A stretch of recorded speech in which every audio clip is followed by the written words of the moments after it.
আসসালামু আলাইকুম প্রিয় শিক্ষার্থী, আশা করি তোমরা সকলে ভালো আছো এবং অভিভাবকগণ আপনারাও ভালো আছেন। আজকে আমি একটি গুরুত্বপূর্ণ বার্তা নিয়ে আপনাদের মাঝে হাজির হয়েছি। সেটি হচ্ছে 2012 খ্রিস্টাব্দের যে সৃজনশীল পদ্ধতি ছিল তা আবারও ফিরিয়ে এসেছে। আর এই সৃজনশীল পদ্ধতি যদি ফিরে আসে তাহলে সব শ্রেণীর পরীক্ষা থাকবে, বিশেষ করে ভর্তি পরীক্ষাও থাকবে। যেমন ক্লাস 6 এবং ক্লাস 3-তে যে ভর্তি পরীক্ষা হতো লিখিত, সেটাও আবার চালু থাকবে ইনশাল্লাহ। তো সৃজনশীল পদ্ধতিতে পরীক্ষা সবগুলো শ্রেণীতে থাকবে। এসএসসি পরীক্ষাও আগামী বছর যারা এখন নবম শ্রেণীর শিক্ষাক্রম নতুন শিক্ষাক্রম যে পড়তেছে তাদেরকেও পুরাতন সিলেবাস দেওয়া হবে, পুরাতন বই দেওয়া হবে।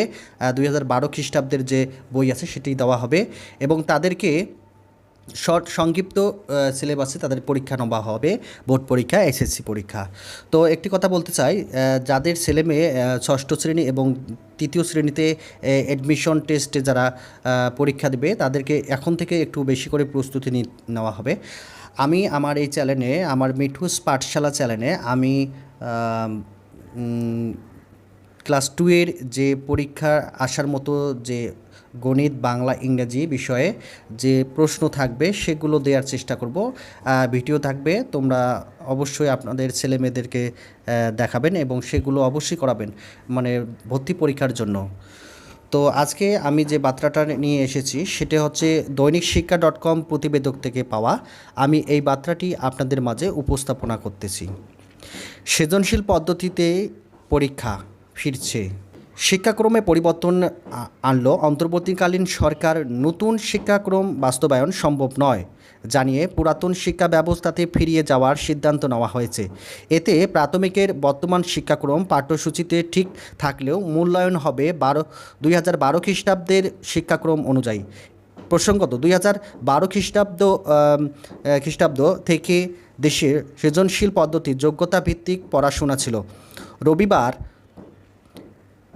1 সেপ্টেম্বর শিক্ষা মন্ত্রণালয় থেকে এ সংক্রান্ত যে পরিপত্র জারি করা হয়েছে তাতে সৃজনশীল কিংবা যোগ্যতাভিত্তিক পদ্ধতির কথা বলা হয়েছে পাঠদান ও মূল্যায়নের পদ্ধতির প্রয়োজনীয় পরিবর্তন হবে।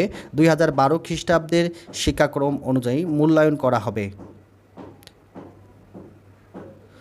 নতুন সিদ্ধান্ত অনুযায়ী আগামী শিক্ষাবর্ষের সব শ্রেণীর পাঠ্য বইয়ের আনা হবে পরিমার্জিত ও সংশোধন। পাশাপাশি নতুন কারিকুলামের কারণে এই বছর নবম শ্রেণীর শিক্ষার্থীরা বিভাগ বিবেচনা সংযোগ পায়নি। তারা আগামী বছর দশম শ্রেণীতে বিভাগ বিবেচনার সুযোগ পাবে। 2 বছরের জায়গায় 1 বছরে তাদের সিলেবাস শেষ করার জন্য সিলেবাস ও সংক্ষিপ্ত করা হবে। দশম শ্রেণীতে তাদের পাঠ্যদান করা হবে পুরাতন কারিকুলামের আলোকে। এছাড়া আগামী বছর পরিমার্জিত শিক্ষাক্রম চূড়ান্ত করে পরের বছর অর্থাৎ 2026 খ্রিস্টাব্দে থেকে তা পুরোপুরিভাবে কার্যক্রম করা হবে বলে জানিয়েছেন সরকার। গতকাল রবিবার শিক্ষা মন্ত্রণালয়ের উপসচিব মোচাম্মদ রহিমা আক্তার স্বাক্ষরিত এক নির্দেশনায় বলা হয়েছে, জাতীয় শিক্ষাক্রম 2022 এর বিষয়ে মাঠ পর্যায়ে অভিজ্ঞতা তথা অংশীজনদের অভিমত, গবেষণা ও জরিপ থেকে প্রাপ্ত তথ্য অনুসারে এই শিক্ষাক্রম বাস্তবায়নে শিক্ষকদের প্রয়োজনীয় প্রস্তুতির ঘাটতি, পাঠ বিষয়বস্তু ও মূল্যায়ন পদ্ধতি সংক্ষেপে অস্পষ্টতা ও নেতিবাচক ধারণা, প্রাতিষ্ঠানিক সক্ষমতার প্রকট অভাব ইত্যাদি নানানবিধ বাস্তব সমস্যা বিদ্যমান থাকায় এই শিক্ষাক্রম বাস্তবায়নযোগ্য নয় বলে প্রতীয়মান হয়েছে।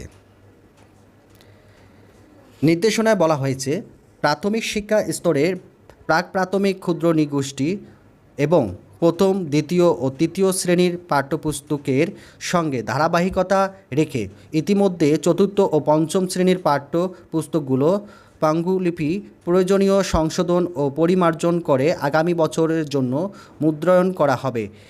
এক্ষেত্রে পাঠ্যদান পদ্ধতি ও মূল্যায়ন প্রক্রিয়া প্রয়োজনীয় পরিবর্তন আনা হবে। শিক্ষার্থীদের আগের কারিকুলামের মতো 100 নম্বরের পরীক্ষা দিতে হবে। ষষ্ঠ থেকে নবম শ্রেণীর আগামী বছর থেকে সংশোধিত ও পরিমার্জিত পাঠ্যপুস্তক সরবরাহ করা হবে। এছাড়া চলতি বছরে সংশোধিত ও পরিমার্জিত মূল্যায়ন পদ্ধতি অর্থাৎ পুরো নিয়মে আগামী ডিসেম্বর নাগাদ এসব শ্রেণীর বার্ষিক পরীক্ষা অনুষ্ঠিত হবে। সংশোধিত ও পরিমার্জিত মূল্যায়ন পদ্ধতির রূপরেখা শীঘ্রই বিদ্যালয়ে পাঠানো হবে। নতুন কারিকুলামের আলোকে পাঠদানের কারণে চলতি বছরে নবম শ্রেণীতে শিক্ষার্থীরা বিভাগ নির্বাচনের সুযোগ পায়নি। আগামী বছর দশম শ্রেণীতে শিক্ষার্থীরা বিভাগ বিবেচনার সুযোগ পাবে উল্লেখ করে বলা হয়েছে। 2025 খ্রিস্টাব্দে দশম শ্রেণীতে উত্তীর্ণ শিক্ষার্থীদের পরবর্তী বছর 2026 খ্রিস্টাব্দে এসএসসি ও সমমান পরীক্ষা নেওয়ার লক্ষ্যে বিজ্ঞান, মানবিক ও ব্যবসা শিক্ষা শাখা অব্যাহত রেখে আগের কারিকুলামের আলোকে পাঠ্যপুস্তক সরবরাহ করা হবে। শিক্ষার্থীরা একটি শিক্ষাবর্ষে যাতে পাঠ্যপুস্তক সূচিতে সম্পূর্ণ করতে পারে সেজন্য সংক্ষিপ্ত সিলেবাস প্রণয়ন করা হবে তাদের পাঠ্যদান ও মূল্যায়ন পদ্ধতি আগের কারিকুলামে অনুসারে। এতে আরও বলা হয়েছে যেসব শিক্ষার্থী 2025 খ্রিস্টাব্দের নবম শ্রেণীতে উত্তীর্ণ হবে আগের কারিকুলাম অনুযায়ী সংশোধিত ও পরিমার্জিত পাঠ্যপুস্তক দেওয়া হবে। এসব শিক্ষার্থী নবম ও দশম শ্রেণীর মিলে 2 বছরে শিক্ষাবর্ষে সম্পূর্ণ পাঠসূচি শেষে 2027 খ্রিস্টাব্দে এসএসসি ও সমমান পরীক্ষায় অংশগ্রহণ করবে।